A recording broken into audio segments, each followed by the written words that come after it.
Tonight's scheduled broadcast will be brought to you by lying, cheating, and stealing. Welcome to the Tornado Tag. What's going on, everybody? Lying in professional wrestling, I don't believe it. I know. Whoever lies, cheats, and steals right before the Christmas holidays, 2 days before Krampus shows up, that could be bad news. You can get thrown into a knapsack and murdered, you know? Yeah. I don't think your mic's even on. Try that again, Lily. No, I turned you down. Unmute yourself. There she is. Hello. There's Lily. Our resident Hispanic for night's episode. I bring the Latina heat. Yeah. So if we say something wrong in Spanish, you can correct I'll us. definitely let you know. If you say something wrong in Spanish, let's play the percentage. I've been known to butcher some words in my day, you know. But yes, welcome to the ABJ podcast. Presents Tornado Tag. Myself, ABJ, alongside BP Burke and Lily from Witchcraft by Lily. We're all hanging out here doing an episode about Eddie Guerrero, which we'll get into momentarily. Please check out the links below to support the podcast on all major podcast platforms. If you're listening to this later on the audio side, leave us a review. 5-star review goes a long way. You can find us on all your favorite ones, Spotify, Apple, the whole nine. And, there are always links below to support everyone on the show and their social medias, as well as, buy some merchandise. We got some cool stuff that would really help us out going into the holidays. A couple bucks here and there on a t-shirt sale would be awesome. Also, huge thank you to our big sponsors, Ruda Entertainment and the HTW Network. So super excited for that one. BP, let's kick off our beginning of the show here with our little normal banter that we do. We're fresh off of war games. We did a whole episode on the history of war games. Did this year's war games live up? Did you like it? I thought they were good. There have been better, for sure. The women's war games, I think it really started to kick off once the cage started to fill up a little bit. Yeah, and had some fun things at the end. Same thing for the men's war games. I thought it was well booked, well laid out. I was incredibly tired, and that kind of affected my personal enjoyment of the match, but I think that was more about me and less about the match. Mm-hmm. But all in all, I thought it was solid. I thought it was a solid pay-per-view. Yeah. And then the Monday Night Raw after, we got the breakup of the New Day. Well, kind of. It seems like they're Big E shunted out, but it seems like Woods and Kofi are united as heels, which this is only the second real run Kofi has had as a heel. He had a very brief run when the New Day first started, and now he is back in that thing. And I just kind of instinctively dislike Kofi as a heel because I always think of him as that Ricky Steamboat or a Tito Santana type guy who's just the eternal babyface. No matter what happens, they're going to be on the good side. But it was definitely time for a new coat of paint for them. It was getting very stale. I don't like the book. So they argue and fight with each other because they're mad at Big E. Then they don't even think Big E's there because they're like, we miss him too. For Big E to come down and them immediately to bond with each other and hate him, it didn't make a lot of sense. I think it was more like, a lot of our issues, we're going to blame you for them, and now we're going to come together, but you definitely have But they were literally about to break up as a team, and then Big E came down, and they're like... Well, we don't know that. But then they realized it, and they were like, you know what? Look at everybody who came back in the time of that they came back in, and he's been gone for 4 years, and he hasn't been back. You know what? Maybe he didn't really like us that much. Like, I get where they went. It was all over the place. I kind of get where they went with it, though. And we don't know what they were going to say. You're assuming they were going to break up. They could have said, we've been all about the power of positive. They just said, you're not going to like what we have to say, and it's not your fault. It's like, they were giving the, mom and dad are getting divorced vibes. Yeah, it was very. I said while we were watching, I'm like, this is like mom and dad's divorcing, and it's quite obviously what they were going for, but. It could have been they could come out next week and say, maybe the power of positivity isn't that powerful after all, and it's time to look at something new. Because it would have been a weird way to do a breakup because we've just amicably decided to part ways. It's not how you do a breakup, especially if nobody's turning. But then it turns out they're both turning. When Big E dropped the mic, I was like, are they gonna bump him? Is he getting bumped right now? He's coming back. I think he was genuinely hurt by that statement because that was when he was like, I'm trying to remember exactly what he said. He was like, you're the disappointment, or like, oh no, he called him a burden. And right when he said, you've been a burden, that's when he dropped it. And I was like, oh, did that one really hurt him? Like, did that No, he's acting, sting him a little Yeah, bit? but here's the thing though. I know it's acting, and sometimes the best storylines have a little a little truth to it. shred of realism Yeah, of to it. course. And All of them do. it's gotta hurt because that team means something. Like I've always said from the beginning, and coming from the white guy, right? I'm not trying to speak for a culture, but most of the time in pro wrestling, people of color, especially black men and women, get typecast into a certain type of role, especially in pro wrestling. And I felt like the New Day was so different. They were so like they're black dudes in rainbows and pancakes and being funny and not being hoods or thug and being positive and loving. And you're even in caring. Kofi's case being a fake Jamaican. He was a fake Jamaican like, for the first 2 years of his and career. it was so different, and I loved it. And I really, really liked the New Day. And I hope that this turn is just for like a moment to kind of bring Big E back. He kind of has their comeuppance, and then they find the way to come back together, because I feel like the New Day is too powerful to completely throw away forever. Oh, of course, it's everybody comes back. The breakup is just so you can set up the reunion tour. That's how it always works. I mean, a lot of that hinges on Big E being able to wrestle again, which we don't know. We can speculate. He lost all a we lot want. of weight. Well, he has a neck injury that affects your weight, like what you can do to build strength. I bet you if I had a neck injury, I'm gonna be fat as fuck. Right. Well, yeah, but he's a little more disciplined than you or I. Oh Lord! So, I stub my toe and I throw 30 pounds on. That's you know that what big back energy. You know what I'm saying? This dude broke his freaking neck and dropped 150. This guy's crazy looking. He looks good though. He looks good. But anything else news wise, wrestling? I know some of the big things. Saturday night's main event is taking shape. I'm going to be watching it on DVR because I'll be busy that night. But Saturday night's main event is really taking shape now. They've announced Cody Rhodes against Kevin Owens for the WWE title. I believe we did officially get, if I'm not mistaken, Finn Balor against Gunther for the World Heavyweight title. The Women's United States title. Which will end in interference and then lead to a triple threat. You don't say. Right now, there's a lot of interference, and on Raw, there's a lot of interference, and everybody's turning. That's what I've noticed. That's just a WWE thing. There's been a lot of turns this year, like a lot of turns. What did you think about Drew McIntyre's comeback? I was fine. Like I'm glad he's not turning. He needs to stay heel. I just need someone to clarify though why he would be after Sammy. So his whole justification for turning heel in a year ago, around the time of War Games, was I got screwed over at Clash at the Castle. I hate the bloodline. I hate anybody who's friends with the bloodline. Oh, okay. And he turned on Jey Uso because Jey Uso was part of the bloodline, and you may have fooled all of them, but I know you're still a piece of garbage. I hate you for what you did to me. So Drew McIntyre, one of the things that makes him such a highly effective heel, and this is a Michael Hayes thing. And Michael Hayes may not have invented it, but he's the one that's always championed is saying this. Every heel, every bad guy in professional wrestling, to be effective, has to deep down in their heart of hearts believe that what they do is right.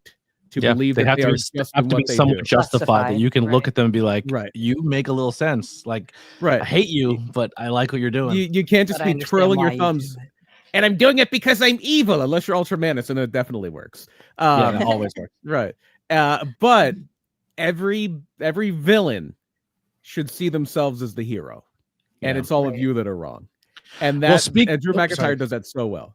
So speaking of Saturday Night Main Event, next week's episode is going to be the history of Saturday Night Main Event. We're going to do the history of Saturday Night Main Event, kind of get you guys caught up on that old school vibe. So if you want to do some homework, go watch some old school Saturday Night Main Events. The following week after that, we'll be doing the history of the ECW Television Championship, brought to you by Ruda Entertainment.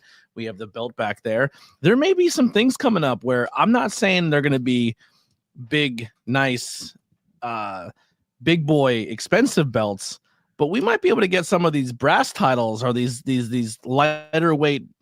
The best way to describe them is literally the foam title belts. If you put a little bit more love into it, put a brass plate on it, put it on leather, but it has that same vibe and same feel. They're great for kids, great for props, great for all that.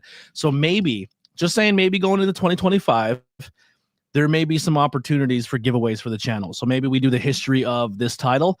we might do a giveaway on the channel about it. We'll see how it goes, or maybe we'll do something locally at a show. Like if you watch this show, come to this next show at PPW, and if you answer the bonus question, you get a free raffle ticket to possibly win a belt. You know what I mean? So we'll do some fun things like that. Yeah. So with Ruda Entertainment, we're gonna find some cool ways to get out there and do things. And speaking of Ruda Entertainment, did you see his new announcement? His what was his name from TNA? AJ Francis. AJ Francis is now the new $1 million champion, and that $1 million champion that he's going to carry around. I think you're saying it incorrectly. It's the $1 million champion. The $1 million champion, because he used to be top dollar. See, it's a little. But that title's going to be carried around and defended and everything like that, and that's a Ruda belt, baby. That's our team. That's a Ruda belt out there doing big things in the independent scene. And then another thing we're going to do is we're going to pre-record 2 episodes. So we're going to kind of put them in the can, maybe even film them on a fun location. Who knows? But still looking on that, but yeah, the TT Awards are coming up. And just to kind of give you guys a refresher, we will put it all over social media too. But the non-wrestler of the year usually goes for managers, most underrated of the year, the storyline of the year, the most improved of the year, the disappointment of the year, the moment of the year, promotion of the year, the commentator. There's gonna be a fight over that one. Yeah, that promotion of the year. That's gonna be a fight. I have a question. I don't think it's gonna be. Do I get to have my vote on these this year? Yes. So you are the third person. So essentially how it goes is if 2 of us come together and we say the same thing and the third person doesn't, we go with the 2. If all 3 of us have something different, we have to state our case and someone has to break and be like, all right, I'll go with them. If we're able to do this on location, we might have some people there to chime in too. We don't know. Yeah, we might have some people hanging out with us and contributing as well. Commentator of the year, show of the year. And why is it me? Yes. Match of the year.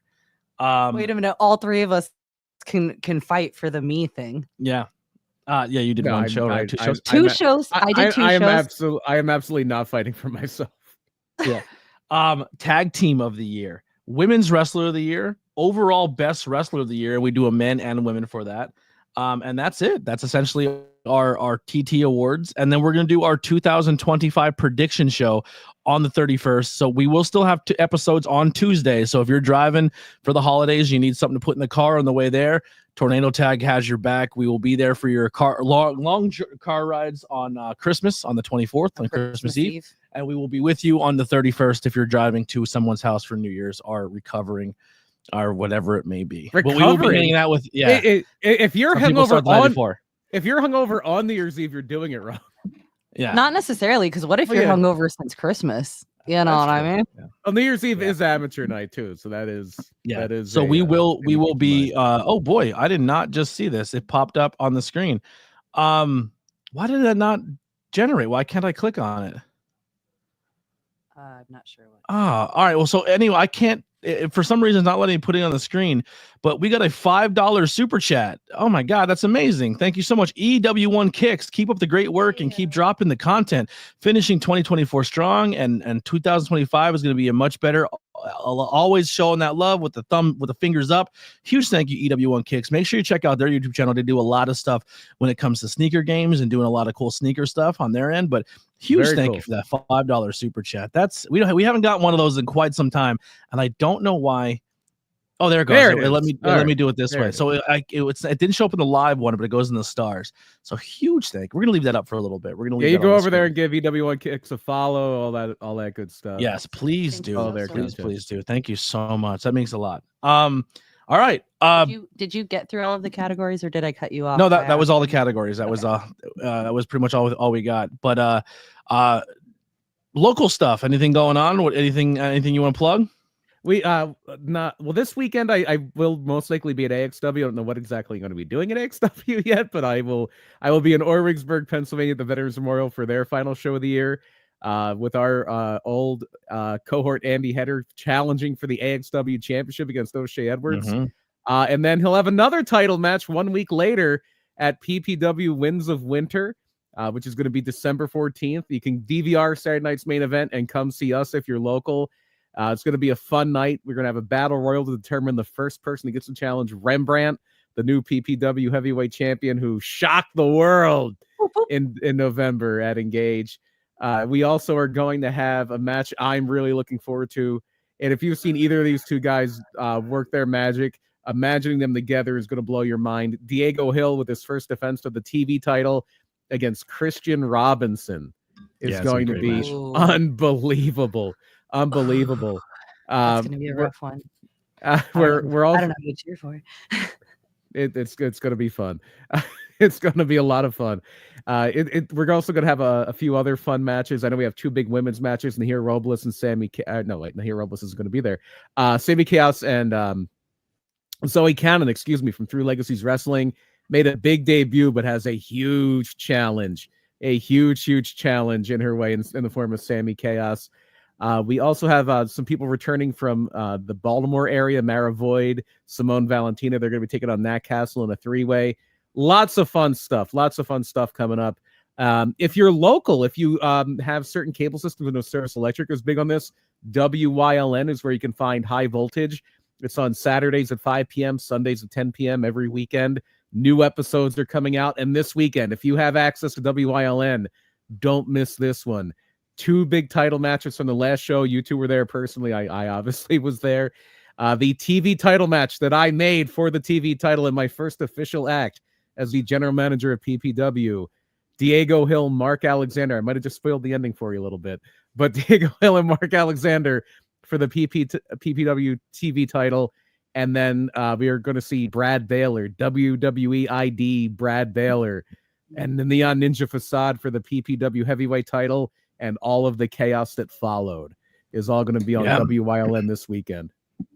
So huge best of luck and best wishes to Header, who can leave 2025 with 2 world championships for 2 companies. Well, no limits championship in PPW. 2 champions. Well, it's not world champions, but 2 championships at the end of the year. So that'd be kind of cool for Eddie Header. Go check him out. I know he's doing some bonus content over on the Stardom Cast, so go check those guys out. They're doing their own What If as well. They're doing some stuff over there, so show them. We're trendsetters, baby. We're trendsetters. We are. We're killing it. But they get a lot more plays than we do. Though. I think one episode gets more plays than I think we've got in the history of the podcast.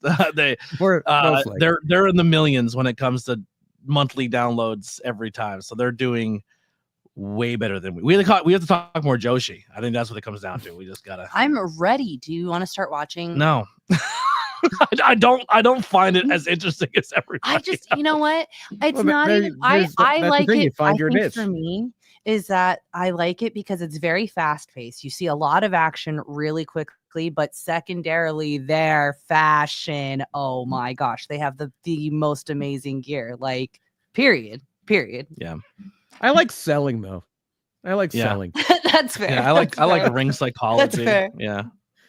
I struggle with Japan style wrestling. The Joshi people are going to be mad at that. No, they're going to be mad at that. I enjoy both sides of it. I get where you're coming from with like kind of more telling a story, because I can't tell you what any of the storylines are for. Neither can they. You know also, one of my qualms. They've had some storylines. Yeah. But they look cool though. Yeah. Also, one of my qualms about AEW. I like selling. Yeah, so they're very indie smash with Japan. Yeah. I will say this though, we are gonna really I know we've been saying a lot, but we are gonna really double down soon. We have kind of set up our schedule of how we're gonna record stuff. So you are gonna see some more Tornado Tag content when it comes to me and Lily. I actually talked to her today about maybe going back and doing a rewatch. So we are doing Camp Leapfrog. Excited for this.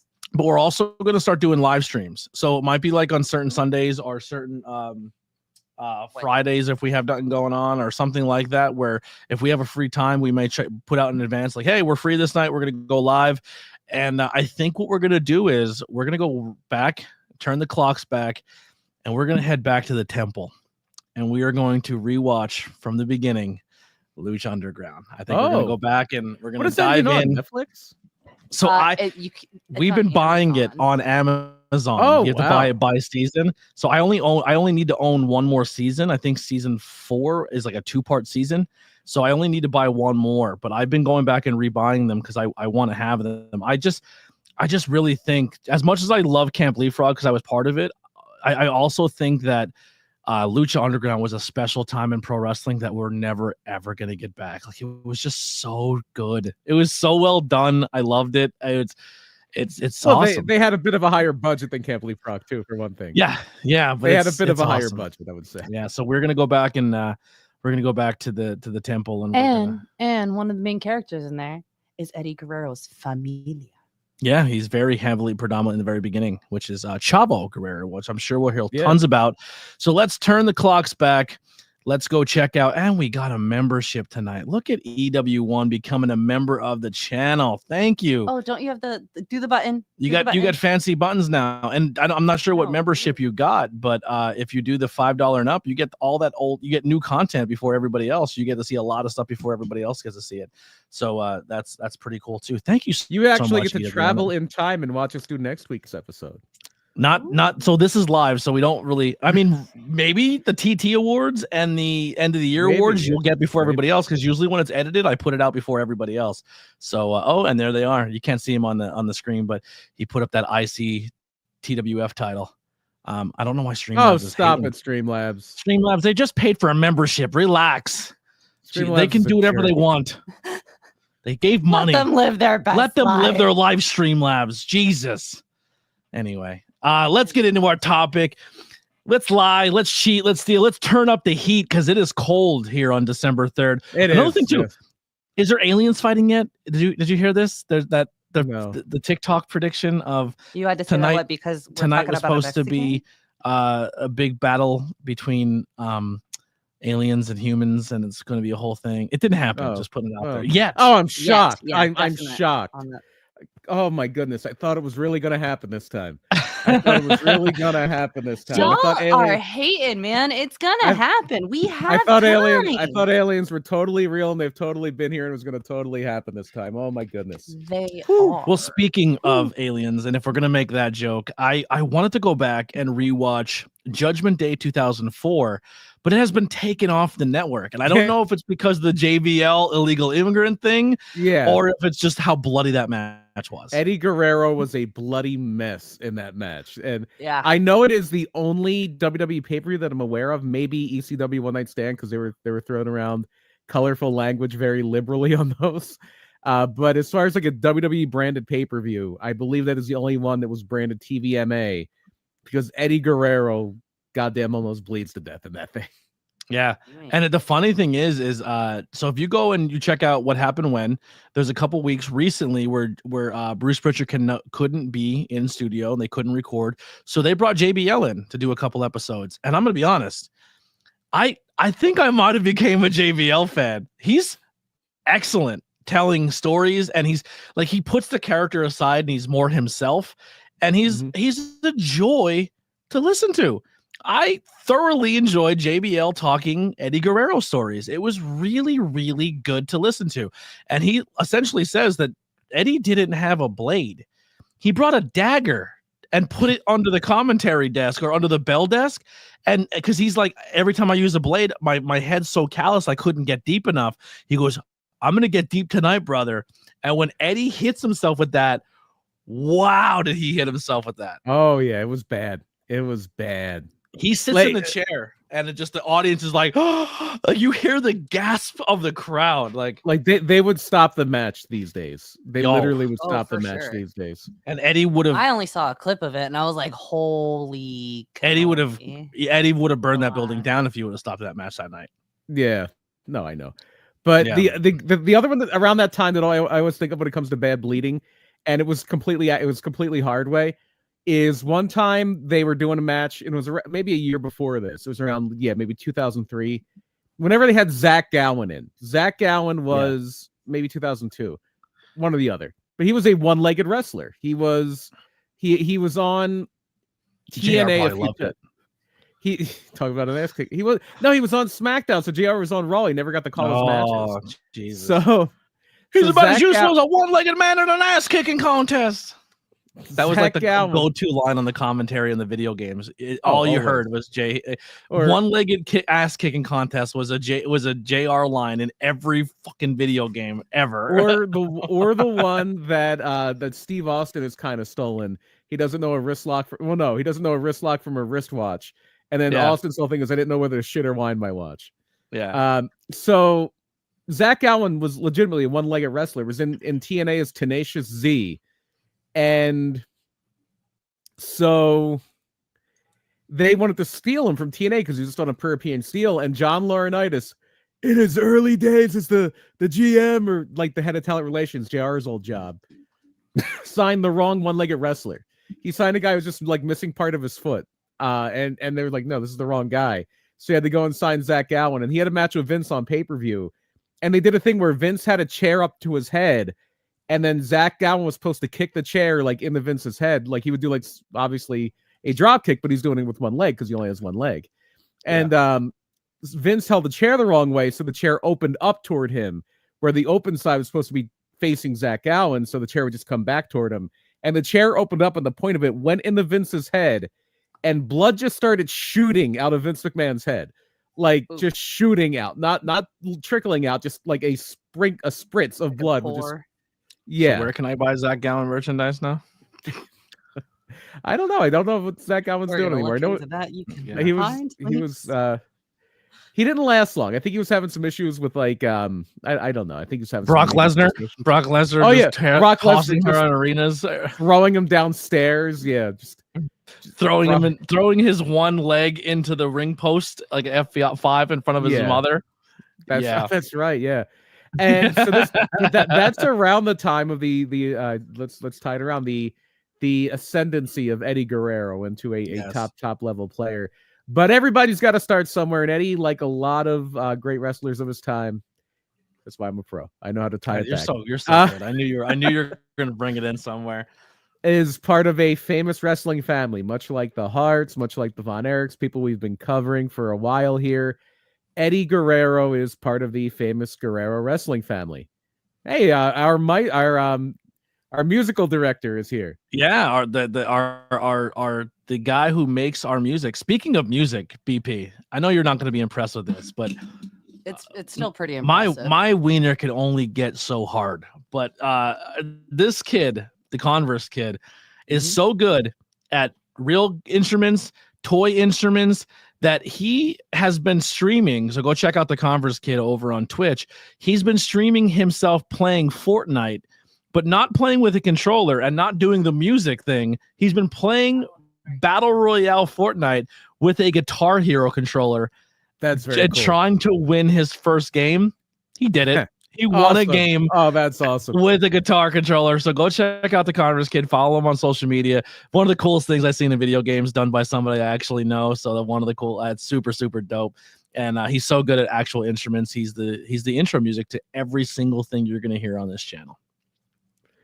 100%. That is super cool. That is very impressive. Yeah, it's really neat. So Gory Guerrero, who is Eddie Guerrero's father, the patriarch of the Guerrero wrestling family, is one of the legendary figures of Lucha Libre through a lot of the early days. Had a legendary team with El Santo, who is the number one.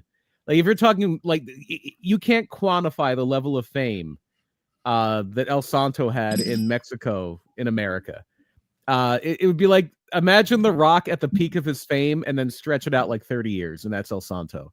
He's the man. There's no debate on who the greatest Mexican wrestler of all time is. It's him. And the race is for second.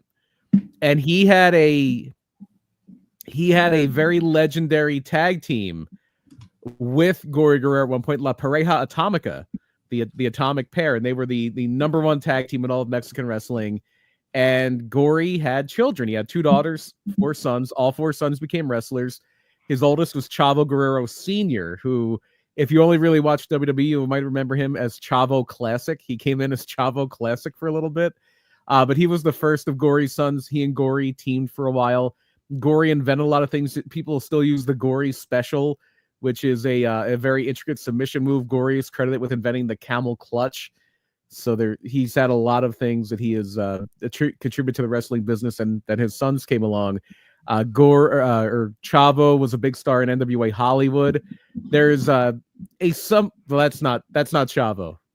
That's a different brother. That's not Chavo. That poor guy. Mondo Guerrero was the second oldest. Mondo had a very good career. Chavo and Mondo would tag team a lot when Gory retired. There was a father-son team there for a bit. And then the third of the four boys is Hector, who is very infamously known as the Gobbledygooker. And before that, he was Lasertron. Lasertron was a robot wrestler, is the best way you could describe him in Crockett, like the late days of Crockett, early days of WCW. He was a guy who was a very talented wrestler, but at a time where he wasn't big enough to be pushed in for real in like WWF or the NWA, just undersized. And that's where Eddie kind of fell in. Now there's a really significant age difference. Hector and Eddie are the two youngest of the Guerrero sons. Hector is 13 years older than Eddie. Eddie is most likely what we call an oopsie baby. It's okay. We've had our kids. Our youngest is 13. Oh, you're pregnant again. Okay. So at Latino heat. How do I say this? I think that's just a thing with Latino. You know, my youngest brother. They're like bunnies. Hold on, I gotta think. My youngest brother is 20 years younger than me. There you go. Yeah, it's not uncommon. Like I know people have. I think it's also an Irish thing too, because me and my brother are 11. Yeah, but there's only two of you guys. There's 7 of us. Well, no, the Irish thing is to have 2 kids that have the same birth year and they're not twins. That's the Irish thing. You've never heard of Irish twins? No, we don't have. I don't have. My kids aren't Irish twins. They're a year apart. They're a year and 2 weeks apart. Me and my brother look very similar. We're born in the same month, 5 days apart, but 11 years difference. I'm talking like you were born in like whatever year, 1986. So Elena was born August of 2012, and then Katie was born August of 2013. Right. But it's over a year. It's a year and 2 weeks. If it was like, I get what you're saying. If they had opposite birthdays, then it would still be within that year. Yeah. Yeah. So that's why Eddie and Chavo are only 3 years apart. Love you guys keeping the chat going too. Appreciate that. Please Eddie, keep them coming. Yeah, Chavo Guerrero Jr. is only 2 years younger than Chavo Guerrero or than Eddie Guerrero. So it's like I have cousins. I'm the youngest in my generation on both sides of my family, but I only have one sibling, and I have an older sister. But I have cousins that are a lot closer in age than me. I have cousins that are like cousins that were my same generation's kids that are like 3 years younger than me. Very, very similar. So that's why like Eddie and Chavo kind of had a very kind of close relationship. And I'm trying to remember which Guerrero it was. It was either Mondo or Chavo. I believe it was Mondo. I know Stephen Chambers in chat put that Mondo was in the movie Running Scared with Gregory Hines and Billy Crystal. I don't know if it was him or Chavo that trained the girls who wrestled for Glow. I know it was one of the Guerreros. And I know when they were doing the Netflix series Glow, Chavo Jr. did the training for that one. Chavo Jr. does. Didn't Chavo help with Iron Claw too? Yeah, pretty much any wrestling movie or any production. I think he worked with Heels as well, if I'm not mistaken. Most like mainstream Hollywood productions that are going to have wrestling are going to have somebody be like the technical director for the wrestling. They hire Chavo Guerrero Jr. He's like the guy for it. Who trained everybody in The Wrestler? I would we know that. We know that. I'm just trying to get you some heat to see if you forget. Not Chavo Guerrero Jr. That was all the Wild Samoan Dojo. That was all Wild Samoans doing. I'm just trying. You're gonna get a Facebook post. Everything will be fine. They already hate me. I don't care. It was Mondo Guerrero. It was Mondo Guerrero, and then Chavo Jr. Chavo Jr. was the one that would train for the Netflix series. Even though one of Heels is going to Netflix now, right? It's Heels is on Netflix. Heels is on Netflix now. Yeah. It's up in the air whether they're going to greenlight a new season because Starz canceled it, but I guess if it does well enough, they will. I thought it was a pretty good show. Maybe we'll have to. Maybe that'll be another thing we dive into. It's funny. One of the bad guys who was almost like a Rob Black type character. He's just trying to run this like big money. Yeah, Chavo did do a lot for Lucha Underground. Chavo's very tied into the entertainment business. It's funny. He was on one of those like TLC shows. I think it was like a wedding story. And it was this guy from the Blue Man Group that got married. And they would have like all the friends of the people who were like, and Chavo was his best man, but it's like, yeah, this is my best friend Sal, and it's Chavo Guerrero Jr. Like, oh yeah, his name's not really Chavo. His name's like Salvador. It's like, you're not Sal, you're Chavo. I like how this became an episode about Chavo and not Eddie. Yeah. So, and give him his flowers. Very underrated guy in professional wrestling is Chavo Guerrero Jr. for sure. And a lot of that was. I've never really heard a bad thing about him either. Neither have I. No. So a lot of the work that kind of formed them. Eddie, apparently the Guerrero family, they grew up in El Paso. Gory promoted El Paso for a little bit. And legend has it, like they had a wrestling ring in their backyard. They would learn how to do stuff when they were little tiny kids. Especially, you got to imagine Eddie and Chavo, like they have all these uncles and Chavo's dad, and like you're just being thrown around. You're the test dummy for new moves by the time you can walk. And then they said like during intermission of the shows Gory put on, he would let Eddie and Chavo Jr. wrestle when they were kids, and he started to make his rounds. By the late 80s, he's still fairly young, like a teenager, like a late teens, early 20s. And he's doing TV jobs for WCW, very famously does one for Terry Funk. He's starting to make his rounds. He's starting to kind of build his brand. And at this point, his older brothers are starting to wind down a little bit. Yeah, Hector's doing Lasertron. Hector's doing the Gobbledygooker. Gory and Mondo are kind of phasing down or working mainly in Mexico at that point. And Eddie's working in Mexico too. In fact, that next generation is coming through. And for a while, Eddie is teaming, just like his father teamed with El Santo. Eddie teams with El Hijo del Santo, who is the son of El Santo. That's literally what it means, the son of the saint. And they are the new version of the Atomic Pair. They're basically the second generation of it, of La Pareja Atomica. And then Eddie is also going to globetrot a little bit. Eddie's going to go to Japan. So did Eddie meet Jericho while they are in Mexico, or that happens later? He may have. I don't know where the timelines cross there, because Jericho, I don't know how early he got to Japan. Mexico, rather. I know Jericho started in Mexico. He did some stuff in Mexico very early. That's where the Lionheart came from. Yeah, Corazon de Leon was his name down there. Yeah. So I don't know how much overlap there was, and we'll get to that. Let's stick with Mexico for a little bit, because there's two big for a while in Mexico there was only one game in town. It used to be EMLL, then it's CMLL now, Consejo Mundial de Lucha Libre. And it used to be Empresa. But everybody if you ever hear people in wrestling talk about Arena Mexico, it's CMLL. It is, to this day, and this includes the WWE, it is the oldest continuously run wrestling organization in professional wrestling. It's that old, it's that established. And they would basically, they were the number one biggest thing going in Mexico. But Mexico is a very big place. Mexico is huge. And they ran out of Mexico City, which is a lot farther down. They're literally called Arena Mexico because the Luderov family that owned the company owned Arena Mexico, which was the big arena there. So they owned the arena, they owned the wrestling, they owned everything. And then eventually some people break off and they form AAA, which is still around to this day. And AAA ran closer to the U.S.-Mexican border. They ran their main city still is to this day Tijuana, and they would, even as they were growing, they would run in Los Angeles. They would run in border towns that were had really high Mexican populations where they had TV.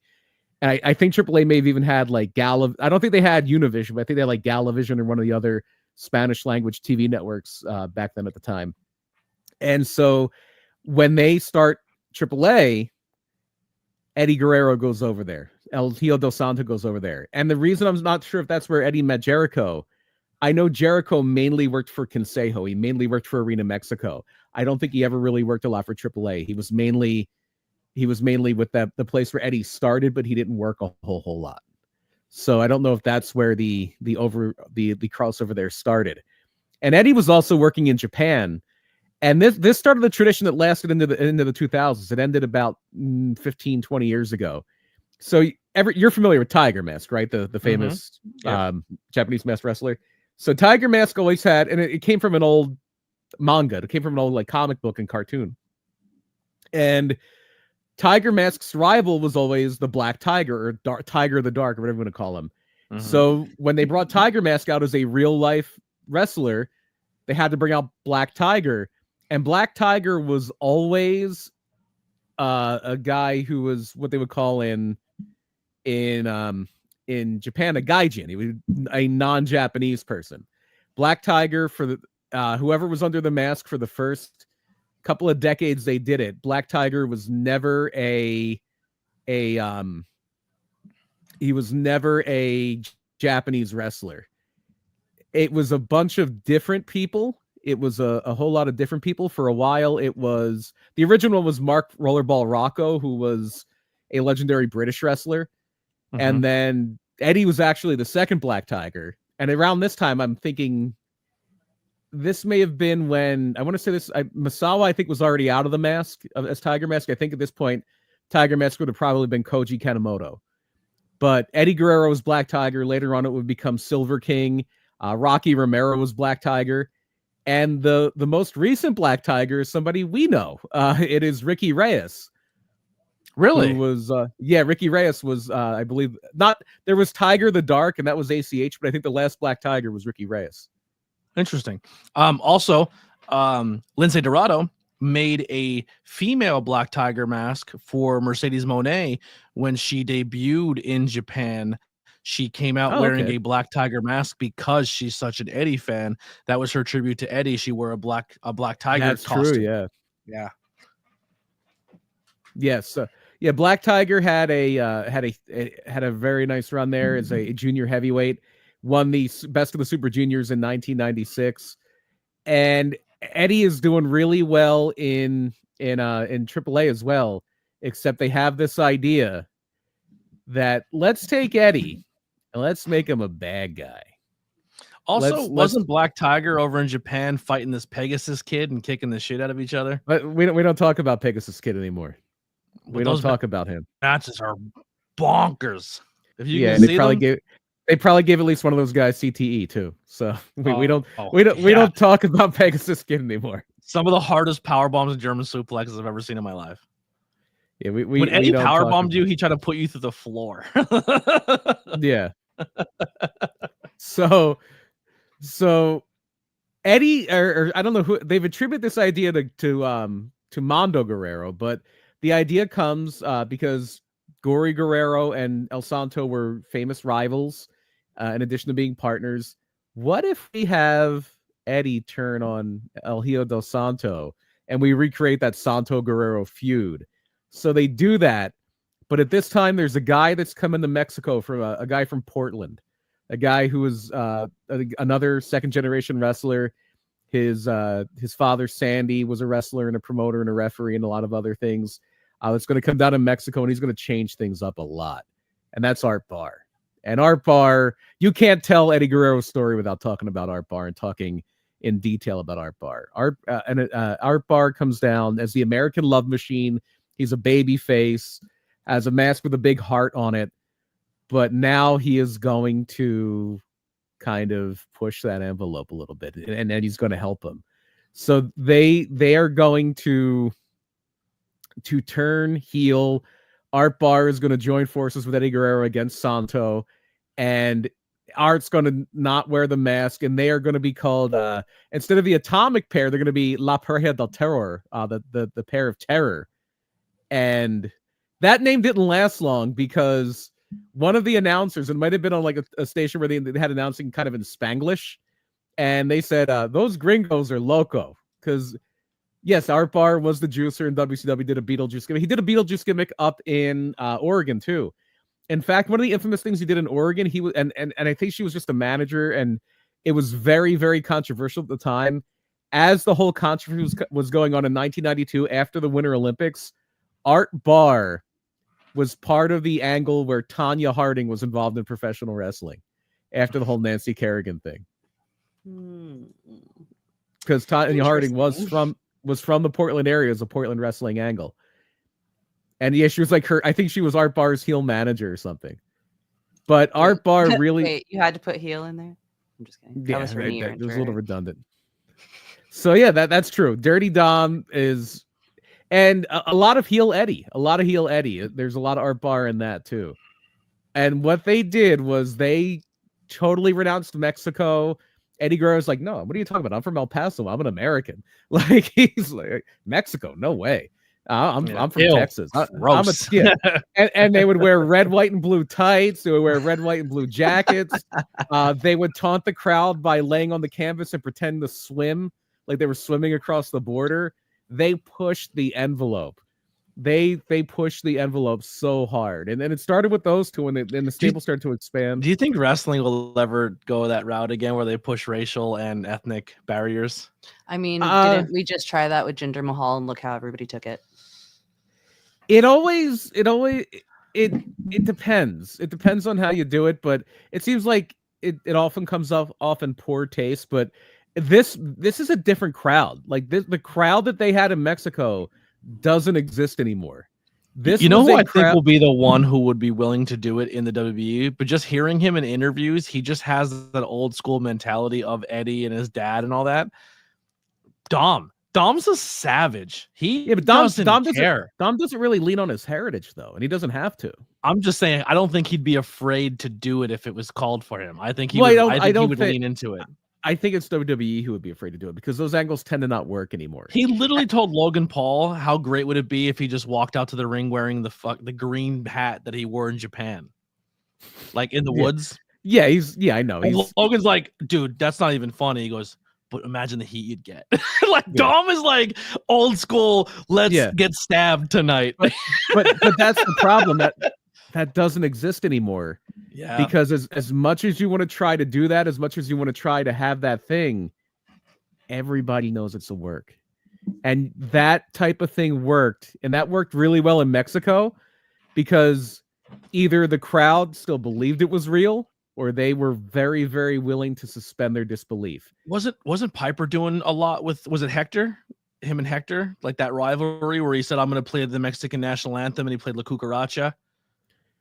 He may have. I don't know. It might have been Chavo, because I know Chavo did some stuff in Portland too. Well, no, this was when Piper went down to Mexico and did some stuff down there for a while, and I think it was one of the Guerreros he rivaled with. It could have been. Yeah, I don't remember offhand. Definitely wasn't Eddie. Somebody in the chat will co-sign that for me. But yeah, this team was really, really, really just getting mega heat, and they're up against Santo, who is like carrying the torch for his late father of being the torchbearer of Lucha Libre, of everything Mexican wrestling stands for. So and they're doing killer business. They're selling out. They're doing big money in LA. They're doing huge money on both sides of the border. They're getting all this attention. And eventually they co-promote a show with WCW. And if you ever get a chance to watch the show, it's incredible. It's a show called When Worlds Collide from 1994, where the main event is Perro Aguayo against Conan in a cage. But the match right under that has a lot of heat and is one of the best tag team matches you'll ever see in your life. It's a very much in the Lucha tradition, 2 out of 3 falls, double. I couldn't think of the word. I forget the term they use when it's like a where you're putting up something. But obviously in Mexican wrestling, it's very traditional to do a Lucha de Apuestas match. So it's an Apuestas match is when you're putting up your hair if you don't have a mask. If you have a mask, you're putting up your mask. So this is a double Apuestas match where it's Los Gringos Locos, and they're putting up their hair, and I think they had the tag team titles too, against Octagon and El Hijo del Santo, who are both putting up their masks. And this is huge because Santo never lost his mask, and his son never lost his mask. And these people who have turned their back on Lucha Libre, who have spit in the face of Mexico, who are embracing the United States and mocking Mexican wrestlers and their fans, have the chance to take the mask of Santo. It doesn't get any better than that. That is pro wrestling. That is pro wrestling. Yes, very young Ray on that card. Very, very young Ray on that card. Also, another member of Los Gringos Locos, Louis Spicoli, who has had a really weird gimmick at this point. They just called him Madonna's boyfriend. Like, that was his gimmick. He claimed to be Madonna's boyfriend. Did you see? Yeah. Side note: did you see the Weird Al movie yet? Yes, it's hilarious. Oh, where he marries Madonna. It's hilarious. Yeah, and then what's going on, Hunter? So, obviously, with all of that being said, the good guys win. They're not going to take Santos' mask. He never lost that mask. He never will, and just like his father never did. So, the Los Gringos Locos, Eddie Guerrero and Art Barr, have to shave their heads, and Eddie was freaking out because he thought he was going to look bad with a shaved head. They gave him enough money. They both, and this is in 1994 money. They both made like $7,500 on this match. Because when you would lose your hair or your mask, you get even to this day, if you're losing your hair, you're going to get a lot more money. In fact, that was a big thing in Ring of Honor, where they were going to give Raven more money to shave his head than TNA would, but TNA did a power play on it because Punk was going to shave his head in Ring of Honor, but TNA did a power play. No, you're under contract. You have to do it for us, even though it was less money. And they had Shane Douglas shave his head in TNA. But yeah, Eddie was freaking out about that. But a lot of people were watching this When Worlds Collide show. WWE hired Louis Spicoli shortly after, brought him in as Radford. But a guy who was paying, and it's funny because WCW co-produced this. I don't think they brought anybody in. And Paul Heyman was watching. And Paul Heyman was like, this is what I need for ECW. I need some of these guys. And shortly after this, Psychosis comes in and Ray comes in. But the first group Conan comes in. But the first guy ECW made the cruiserweight division for WCW before they did. Yeah. But one of the first acts he wants is Los Gringos Locos, because they had just turned Public Enemy, who was their big tag team. They had just turned them babyface, and this is the perfect heel team. He wants Eddie Guerrero and Art Barr in the ECW arena in the worst way. And they're hammering out a deal. They make a deal. It's going to happen. And Art Barr dies. Art Barr dies of what is believed to be a drug-induced heart attack in 1994. Just a few weeks after that When Worlds Collide show, he dies of a heart attack at the age of 28. Yikes! 28 years old. And what a career Art Barr would have had too, if he would have been able to get his stuff under control. What a career he would have had.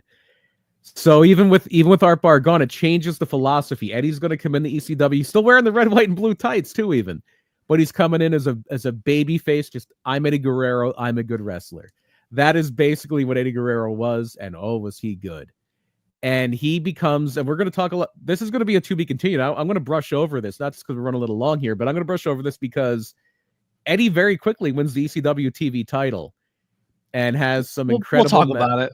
Yeah. Has some incredible matches with Dean Malenko, with Too Cold Scorpio. If you watch a lot of the old Malenko Guerrero, they actually, if you watch all the old ECW TV, and it has the old commercial still in there, one of the tapes they would advertise for years was just called the Malenko Guerrero Classic. It was just basically a tape with 3 Eddie Guerrero Dean Malenko matches, because they wrestled 3 times in ECW, including the last match they had. It was right after Eddie dropped the TV title to Too Cold Scorpio, and it was their last match in ECW. 2 out of 3 falls. They knocked it out of the park, and the roster carried them back to the locker room like they had just won the championship, like they were sports heroes or something. And the crowd's chanting, "Please don't go, please don't go." But obviously they have to. Like it's a money thing. Like, but that was weird because back in that time, like usually it was you sold out. It was like, oh, we hate you. You know, you sold out. You're abandoning ECW. But no, it's please don't go. That's how much respect they had for them. Yeah. Eddie's so goddamn good. And he was always an incredible wrestler. He hadn't quite found that spark yet, and he doesn't find it for a little while. He was incomplete. He always had the ring work. He was starting to find the character a little bit in Mexico, but it hasn't totally clicked yet. But you always saw it was there. Everybody that's knew Eddie Guerrero knew him as like, oh, this guy's got something. So he makes his way to WCW. He is a regular on TV. This is around, like, one of the reasons they want to build out the cruiserweight division is Bischoff knows we're getting Nitro. We're gonna be making more content. We make a lot of TV here. We're gonna need bodies, and this is something that can set us apart from the WWF. The WWF was still at the top. You had a handful, and I mean a small handful, of very good wrestlers. Basically, you had Shawn Michaels, the Hart brothers. Jeff Jarrett was pretty good. That's about it. After you get past those guys, you're talking about like as far as like Bob Holly, he tried hard. Like the Undertaker, but the Undertaker is a completely different style. Yeah, like work rate, guys. It became pretty slim pickings, and they were bringing some guys in. They were bringing like Chris Candido and guys like that. But you want to talk about like world-class wrestlers. It was basically Shawn Michaels and the Harts. Yeah. Especially that style, like smaller guys, not giant dudes. It was Shawn Michaels and the Harts. Meanwhile, WCW has a whole division full of them. Yeah. Yeah. But the difference is Shawn Michaels and the Harts were near the top in WWF, and the cruiserweights, it was almost like an inverted pyramid. As the show went on, the wrestling got worse, but the names got bigger. Because your main events are like Hulk Hogan and Roddy Piper and guys like that, and then you go down the card and Ultimo Dragon and Eddie Guerrero and Dean Malenko and that other guy whose name that's escaping me right now. I think it was a Pegasus guy. Super crazy. Yeah. How dare you call him Psychosis? Oh, you're talking about the actual Psychosis. Yeah, I thought you were talking about that Pegasus guy. No. Or as Bret Hart called him, Hypnosis. He's a great Hypnosis. wrestler. He's a great wrestler. So yeah, Eddie is a very, very big part in the cruiserweight division. Although at first he's also wrestling outside of it. He comes back to the cruiserweight division around 97, and but in 95, his first pay-per-view was actually this crazy thing WCW did called World War III, where it was okay. The WWF has the Royal Rumble. What can we do that's better than the Royal Rumble? So what they decide to do is, and it kind of defeats the purpose of what made the Royal Rumble great. What makes the Royal Rumble great is it's never a busy battle royal because people are coming in and out all the time. And if Royal Rumble has more than like 8 or 9 people in it at one time, you're like, they got to clear this ring. Yeah. So what WCW decides to do is, well, more is better, right? So they have a World War III, which is 3 rings, like how War Games has 2 rings. This is going to be 3 rings. And it's a 60-man battle royal, 20 guys in each ring. And it was so hard to follow. It was so hard to follow. Could you imagine being on commentating? Like, well, what they did Does for each ring have their own commentator? Yes. And they would just flip from one set of commentators to the other. So one, it might be, and also WCW had 1 million people under contract. So one set of commentators might be Tony Schiavone and Bobby Heenan. And then the next one is Eric Bischoff and Larry Zbyszko. And then it's Mike Tenay and Dusty Rhodes or something like that. So each ring had its own set of commentators. And then when you got down to enough people, everybody would start filling into one ring. And I remember this is around the time, 95 was around the time I started reading like dirt sheets and stuff. And there was a lot of speculation on who was going to win World War III because the WCW title was held up. And I guess the idea was floated around like, let's just shock the world. Let's have Eddie Guerrero win it. So they're talking about him as a potential world champion all the way back in 1995. Almost 10 years before. Yeah, almost 10 years before it actually happens. Yeah. It was too soon. It was too soon for it to happen. And I'm not going to complain because Randy Savage won it. I'll never complain about Randy Savage winning the world title. But did you ever get an Eddie Savage match? Did that ever happen? Yes, it did. I believe it is on. It was on a Nitro. I wanted that WWE Vault channel, which is incredible. If I'm not mistaken, I believe one of the matches in that 3-hour Randy Savage Mega Mix they put out a few weeks ago is Eddie Guerrero and Randy Savage. I could be wrong on that, but I'm pretty sure they wrestled. I'm pretty sure they wrestled on a Nitro. Eddie Guerrero also at this point had a big feud with Ric Flair. That would have been actually in 1996. Ric Flair winds up the U.S. title, beats Conan for it, and he feuds with Eddie Guerrero. Eddie Guerrero actually does wind up with the U.S. title for a little bit, but then we have some injuries and things like that. And where Eddie Guerrero really, really, really, maybe he did wrestle Randy Savage. Maybe Arn Anderson and Eddie Guerrero versus Randy Savage and Ric Flair is a match from 1996. So maybe I was wrong about them having an actual match because the only screenshots I'm seeing are from video games. Yeah, that's what I was looking at too. Yeah. But it looks like they did have a tag match. And that had to be during that whole time where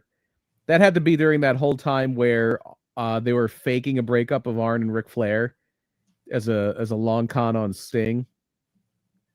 So yeah, it looks like they wrestled in a tag match, but never in an actual match, like a single one-on-one match. Like, and that's such a big distinction because like I'm watching Raw last night, and Katana Chance is in that 3-way for the women's Intercontinental title, and it's like she's mainly a tag wrestler. This is her first time in singles competition. Like, it's a 3-way, it's not singles competition. It's literally 3 people. but you wonder who's taking the fall. I wouldn't mind to see Katana Chance win that thing. That would have been interesting. But that's fine. Dakota Kai. I wanted Shayna. I wanted Shayna too. I always want Shayna Baszler. I always want Shayna Baszler to win. Shayna Baszler's so criminally underrated. I always want her to win. That clock is ticking, man. They put a title on her. She's in her late 30s. Wow. Yeah, Guerrero actually won a tournament for the vacant U.S. title at Starrcade 96. Yeah, he was one of the few WCW guys that won at WCW NWO Sold Out, which is a horrible pay-per-view. And his ladder match with Syxx is actually maybe the only good match on that show. So that there's also that. But when he comes back from an injury later in 1997, he's going to come back as a bad guy, and he's going to have his kind of trademark run here where he has that feud with Rey Mysterio Rey Mysterio Jr. over the Cruiserweight title. They had that legendary mask versus title match at Halloween Havoc 97. And Eddie is starting to kind of get a little, and he's not the only guy. He's starting to get a little frustrated about that glass ceiling that there is, where if you're not a guy who was in WWF when they were big, Eric Bischoff sees no value in you. The rumor was always that that Bischoff went backstage after like a Nitro or pay-per-view or something, when they had the whole locker room together. And I don't know if this is true. This is all speculation. And he said the only people in this room that have drawn a dime in this business are Hulk Hogan, Randy Savage, and Roddy Piper. And Ric Flair was in the room, and everybody was pissed about it. Just pissed. Yikes. Yeah. I'm sure Piper was pissed. Piper and Flair were like best friends. I'm sure Piper was pissed at that. So there were a lot of guys like that. There were a lot of guys who felt that Eric Bischoff, Hulk Hogan, Kevin Sullivan machine was holding them down. I have a lot of respect for what Kevin Sullivan did creatively, but he knew where his bread was buttered, and he knew he had to keep Hulk happy, and everything was going well, and there wasn't a need to elevate these young guys. You can keep them down there having great matches on the undercard forever. What? Don't mess it up. And if you're going to mess it up for a guy who would be a star in WWF like Goldberg. Like, we want Goldberg, not Eddie Guerrero. That's the mindset. Eddie Guerrero recognized that, and it frustrated him, and he was kind of open about it frustrating him.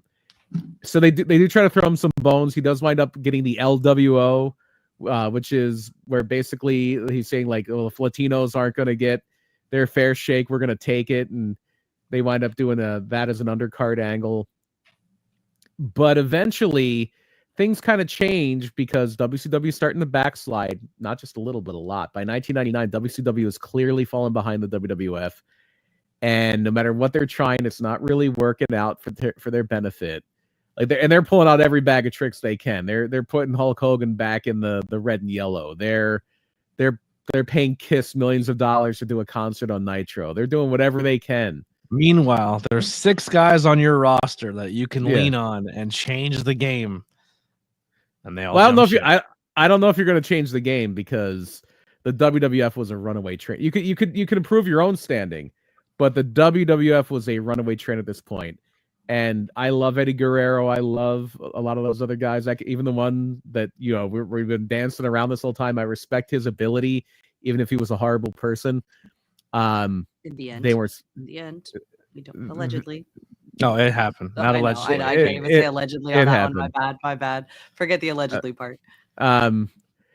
Even with all the talent those guys had, they weren't stopping The Rock and Stone Cold. They were not stopping. They were not stopping the Rock and Stone Cold. So Conrad asked JBL, he said, so let's rewind the locker room now. You have a bunch of guys who are coming over from your rival company who tried to bankrupt you. Well, let's set that up. Let's set that up. Yeah. Let's explain what happened. So Vince Russo comes in and he's taking over storylines, and that's when we start to get the Filthy Animals, which was Eddie Guerrero, Rey Mysterio, who is now unmasked.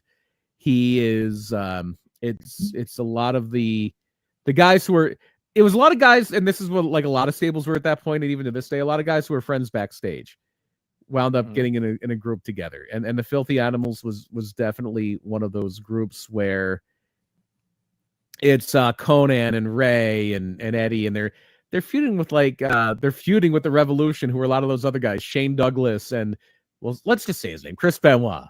Oh no, we said it. It's Shane Douglas and Chris Benoit, Dean Malenko, Perry Saturn.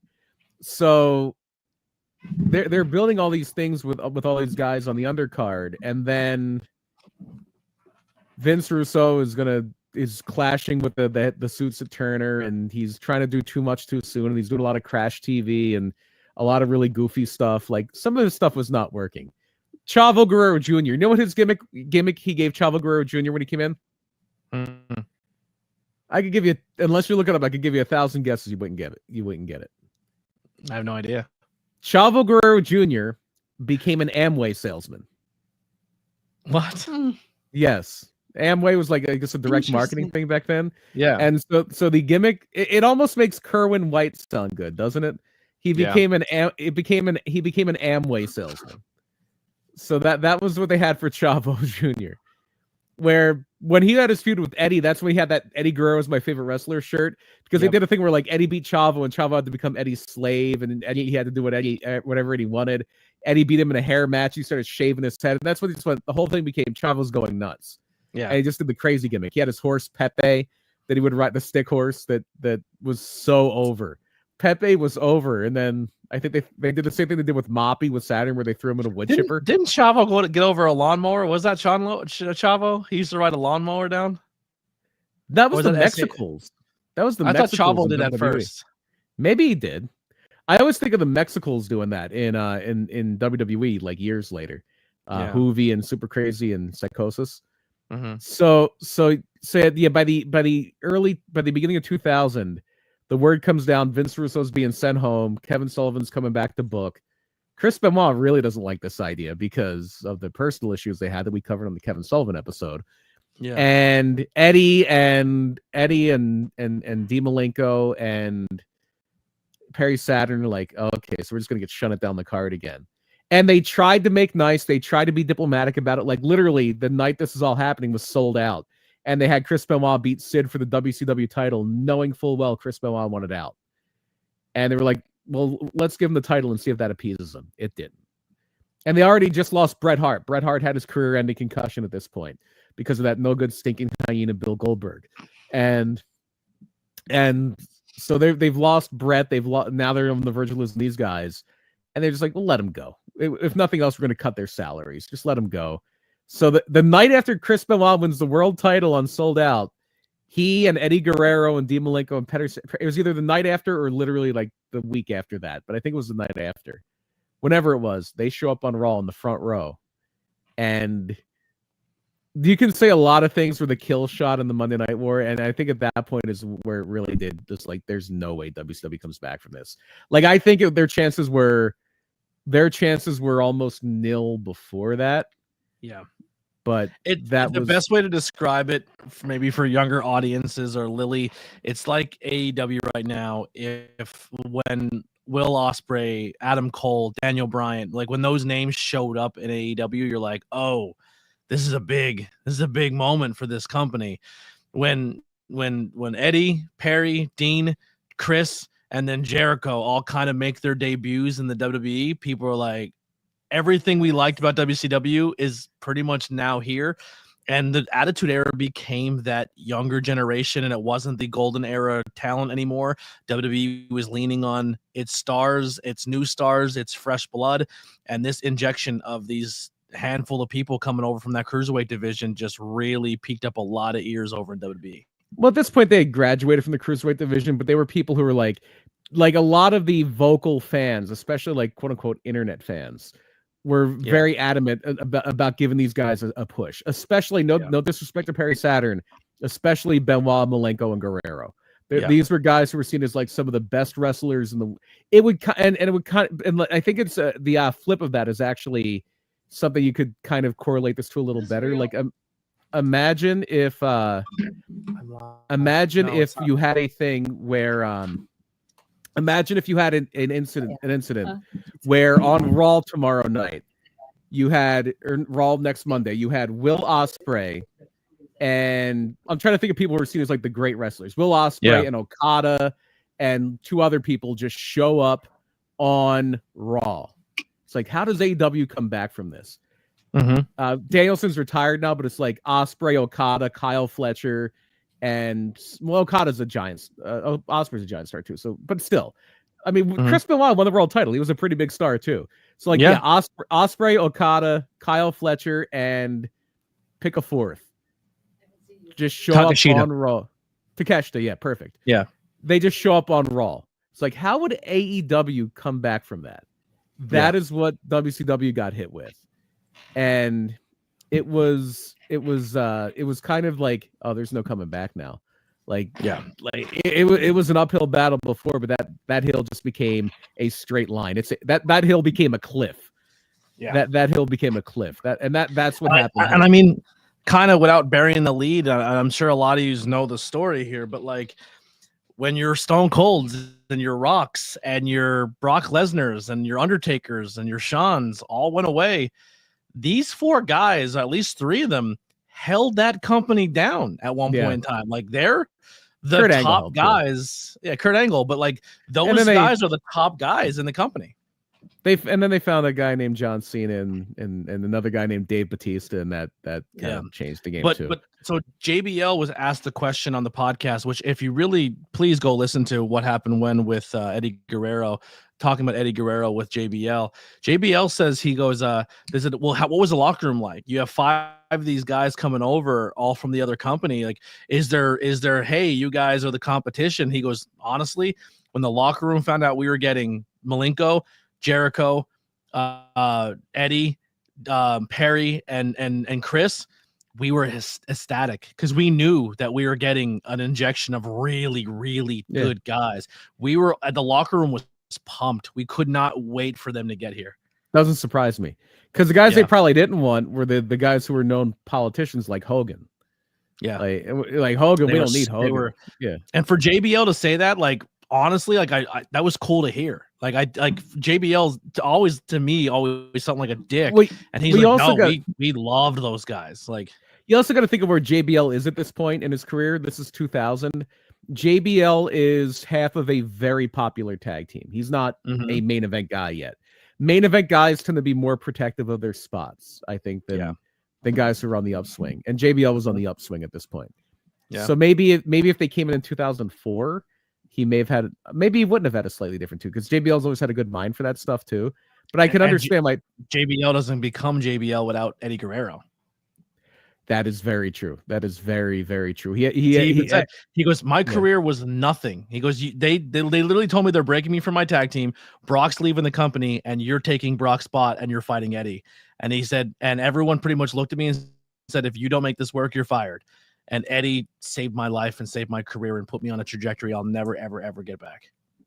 Yeah, no, he was the perfect guy to do that. But before we get there, Eddie has to find himself. And when Eddie comes in, he hasn't really found that spark yet. He's not Latino heat yet. He's not Latino heat yet. So, and it doesn't start off well. Eddie's first match is that the SmackDown after that Raw where they all show up in the front row.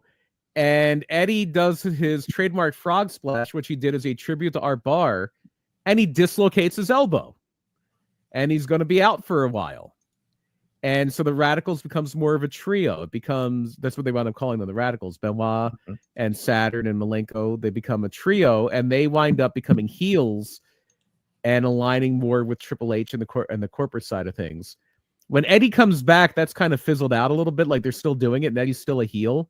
But he's gonna be the fun one of the four. because this is when he starts to.